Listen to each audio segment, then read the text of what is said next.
Hello नमस्कार। Ambe home science classes में आप सभी का स्वागत है।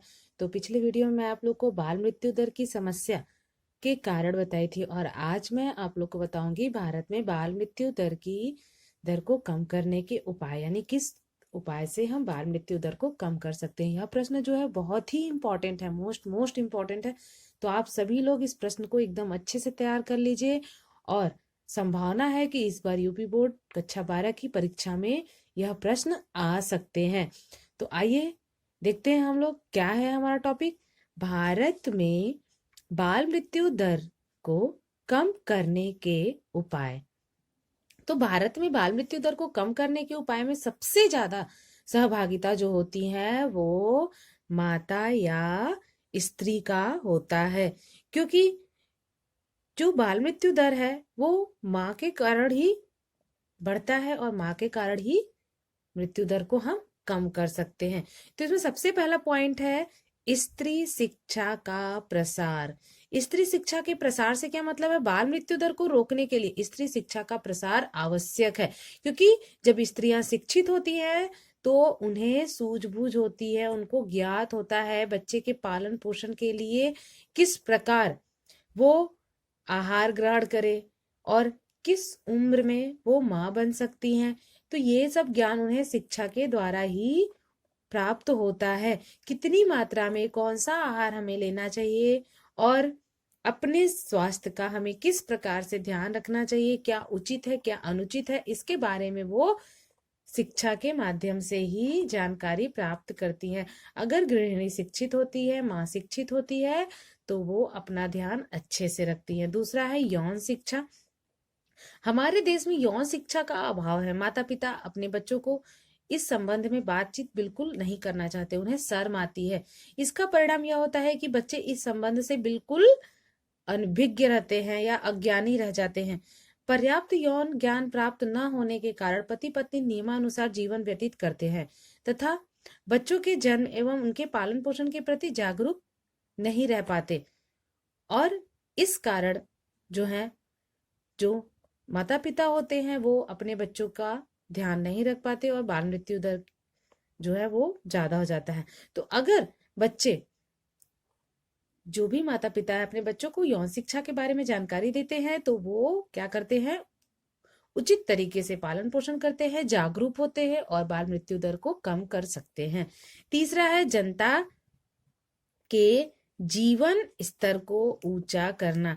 हमारे देश में अधिकतर लोग का जीवन स्तर, अर्थात जो रहन सहन का स्तर होता है, वो बहुत ही ज्यादा निम्न है।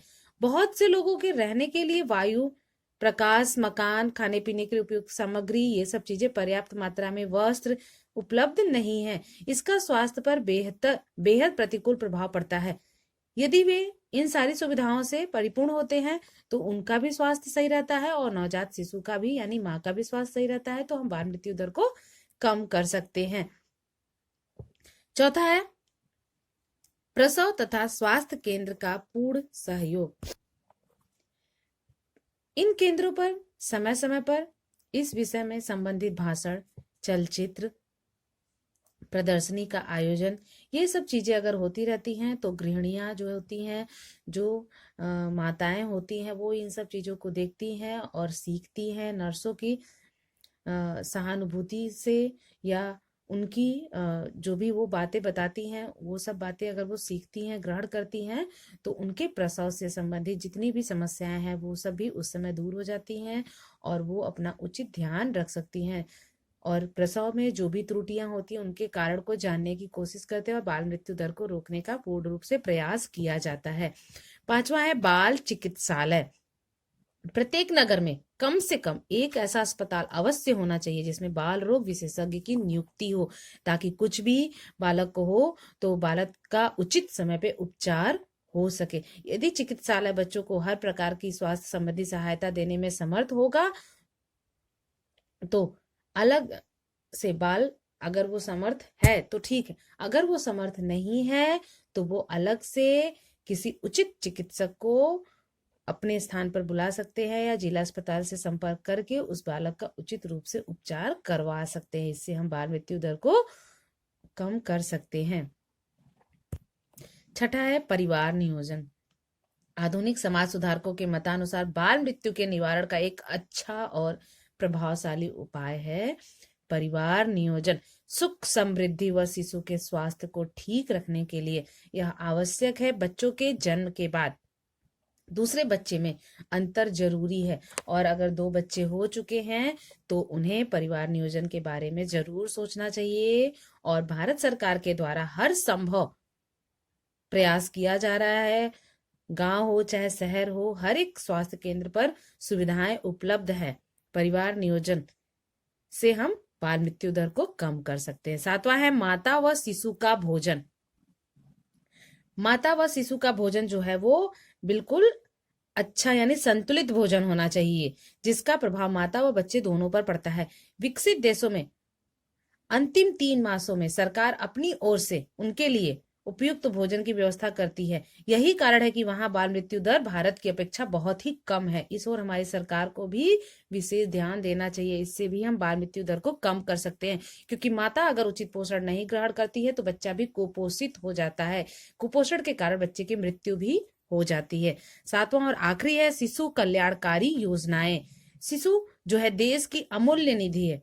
इनकी असमय ही मृत्यु होना कल्याणकारी राज्य के लिए उचित नहीं है। इसलिए राष्ट्र सरकार को शिशु कल्याणकारी योजनाएं बनानी चाहिए, और इस योजना में शिशु को स्वास्थ्य रक्षा पर अधिक बल देना चाहिए, जिससे हमारा देश भी प्रगति कर सके और हम भी विकासशील देशों में अपना स्थान बना सके। तो ये थे आपके भारत में बाल मृत्यु दर को कम करने के उपाय। तो हम सभी अब से यही निर्णय लेंगे कि हमारे आसपास में जो भी महिलाएं हैं, गर्भवती महिलाएं हैं या फिर धात्री महिलाएं हैं, उनको जहां तक हो सके हमें उनके स्वास्थ्य से संबंधित जानकारी देनी चाहिए। मैं आप लोगों को अपनी वीडियो में बहुत सारी ऐसी जानकारियां दे चुकी हूँ जो गर्भवती माँ के लिए और धात्री माँ के लिए उपयुक्त है, उनके आहार से संबंधित और उन्हें किस प्रकार अपना ध्यान रखना चाहिए, ये सब मैं आप लोग को बता चुकी हूँ। तो आप लोग से भी निवेदन है कि पढ़ाई के साथ साथ ये सभी चीजें जरूरी होती है। हम दूसरों को भी जागरूक कर सकते हैं, ये भी हमारे लिए एक अच्छा कार्य है। तो आप सभी लोग अपनी पढ़ाई में ध्यान लगाइए। समय बहुत कम है और अभी कुछ भी ऐसा निर्णय नहीं आया है यूपी बोर्ड का एग्जाम कब से होगा, क्योंकि सीबीएसई बोर्ड ने अपना समय निर्धारित कर दिया। वो मई से जून तक अपना जो है बोर्ड एग्जाम करवाएगा, लेकिन अभी यूपी बोर्ड की तरफ से कोई फैसला नहीं आएगा। जैसे ही आता है मैं आप लोग को बता दूंगी। तो आप लोग बस लगे रहिए, आप लोग को अच्छा समय है, आप लोग को मौका भी मिल गया है और आपके जो सिलेबस है वो 30% ऐसे ही कम हो चुके हैं। तो आप सभी लोग मन लगाकर पढ़िए और अच्छे नंबर से पास होइए, ताकि आगे के भविष्य में लोग यही कहे कि हाँ, गृह विज्ञान भी एक अच्छा सब्जेक्ट है। धन्यवाद।